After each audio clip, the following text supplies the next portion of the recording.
নাটক তো নাটক, নাটকের কোনো সময় ইসলামে দিছে না, আপনার স্বীকৃতি দিছে না, স্বীকৃতি দিছে না। এটা আপনার জেসা লাগানো আমরা যত ধরনের দামা চাপা মাত মাতুন না কেন, আমি মাতি বা আমার সহকর্মী মাতুকা, এটা হলো দামা চাপা মাত।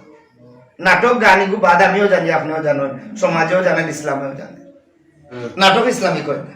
আমার কাছে একজন মানুষ ইসলাম, আমি এলাকাটা মেনশন করতাম না আপনার সামনে, তাই দেন আপন দুইও ভাই আইসেন, আর লগে আরো বন্ধু বান্ধব আইসেন, যেহেতু কোটাই মেয়ার বাড়িতে ইরা হিসাবে তারা সিএনজি আইসেন বাক্কা দূর থাকি, আইয়া আমারে কইলা যে আমরা 3-4 মানুষ থাকতাম, তারা 3 থাকবা, নাটকের খরচ তারা দিব। আমি যে গেলাম মহিলা আর্টিস্ট উঠে বলে জি না ভাই, আমরা তো ইসলামী নাটক করবো, আমরা তো মহিলা দিয়ে নাটক করতাম না।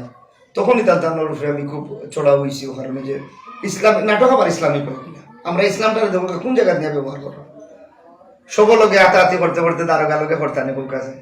হ্যাঁ, আর লাগি গিয়া নাটক ইসলামী করে না। নাটক তো নাটক, নাটকের কোনো সময় ইসলামে দিছে না, আপনার স্বীকৃতি দিছে না, স্বীকৃতি দিছে না। এটা আপনার জেসা লাগানো আমরা যত ধরনের দামা চাপা মাত মাতুন না কেন, আমি মাতি বা আমার সহকর্মী মাতুকা, এটা হলো দামা চাপা মাত। নাটক গান এগুলো বাদ আমিও জানি, আপনিও জানেন, সমাজেও জানেন, ইসলামেও জানেন।